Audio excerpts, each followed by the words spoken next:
All right, today we are diving deep into one of the most incredible and honestly underrated parts of the human body, the pituitary gland. Think of it as the tiny conductor leading your body's massive hormonal orchestra. So let's get right into it. Just imagine for a second, what if everything your body does, growth, how you handle stress, your metabolism, reproduction, all of it, was run from a single central command post that was no bigger than a pea? Well, guess what? It is. And that's exactly what the pituitary gland does.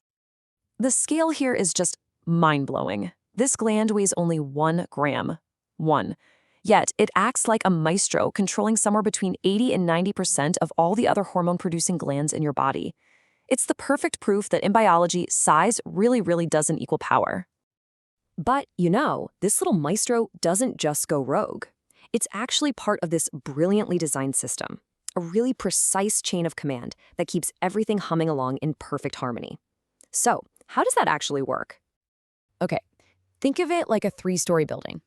Up on the top floor, you've got the hypothalamus. That's the CEO making the big picture decisions. Those orders get sent down to the second floor, to our pituitary gland, which is like the manager. The pituitary then takes those high-level orders, translates them into specific instructions, and sends them down to the first floor, to the workers, which are the target glands like your thyroid and your adrenals. They're the ones doing the hands-on work. But here's the clever part. It's not just a one-way street. To stop things from going completely haywire, the system has its own brakes.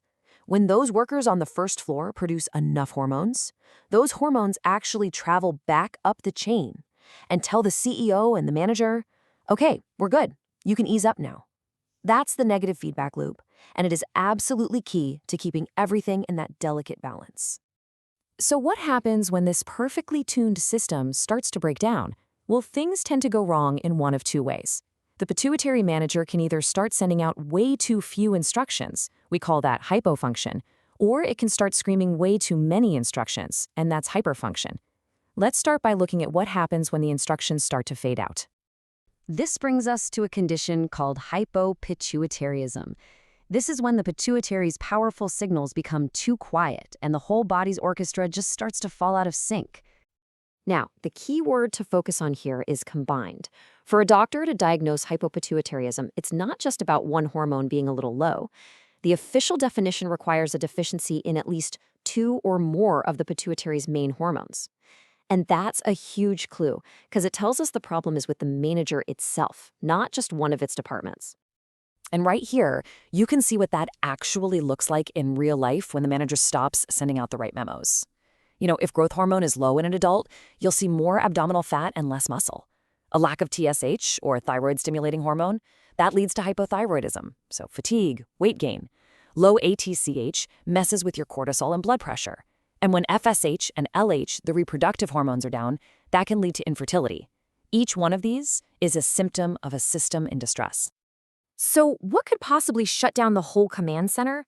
Well, the most common reason is a tumor. You can think of it like a hostile occupation. It just physically grows and squishes the healthy pituitary tissue until it can't do its job anymore. Other causes can be things like trauma from a serious head injury, vascular events where the blood supply gets cut off, or even certain diseases that infiltrate the gland. Okay, so now let's flip the coin. What happens when it's not that the music fades, but that one instrument in the orchestra decides to stand up and play an overpowering, non-stop solo? Well, that's pretty much what happens in hyperprolactinemia. So while a lack of hormones can be really complex, it turns out the single most common issue of pituitary overproduction involves just one specific hormone, prolactin. An excess of prolactin is by far the pituitary disorder doctors see most often. And the effects of all this extra prolactin are pretty different for men and women. In women, it often causes them to lose their menstrual cycles, they might have unwanted milk production, and it can cause infertility. In men, the signs can be a little more subtle, at least at first. Things like a decreased libido or impotence, which, can sometimes be overlooked for a while. So the big question is, why is the body making so much of this one hormone? And the answer isn't always what you might think. There are totally normal, physiological reasons to have high prolactin, like being pregnant or even just being under a lot of stress. A lot of common medications can raise your levels too, things like antipsychotics or antidepressants. But when the levels are really high, The number one culprit is usually a benign pituitary tumor called a prolactinoma, which is basically a little factory dedicated to just churning out tons and tons of prolactin. So now we've seen how the harmony can get completely lost, right? Either the music fades to nothing or one instrument starts an overpowering solo. So how do we figure out what's actually wrong? And more importantly, how do we get the orchestra back in tune? Usually, the first step is a pretty simple blood test to check what are called basal hormone levels. It's basically like taking a quick snapshot. It tells you what your hormone levels are at that one specific moment in time. For some hormones, like TSH, it's a great starting point. But for other hormones, like growth hormone, which get released in little bursts, a single snapshot just doesn't tell you the whole story. For those, we need something called dynamic tests. You can think of this as a stress test for your glands. We deliberately provoke the system. We either try to stimulate a low hormone or suppress a high one, just to see if it responds the way it's supposed to. If it doesn't, well, then we know we found a problem. And the philosophy for treatment is actually very direct and makes a lot of sense. If the problem is that you have too little of a hormone, the solution is to replace it, usually with therapy that's carefully timed to mimic the body's natural daily rhythm. If the problem is too much of a hormone, the goal is to lower it, either with medications that can shrink tumors and slash production, or sometimes with surgery. And this brings us to an absolutely critical, life-saving role in treatment. Okay, listen to this. If a patient is low on both cortisol and thyroid hormone, you must replace the cortisol first. Always. Why?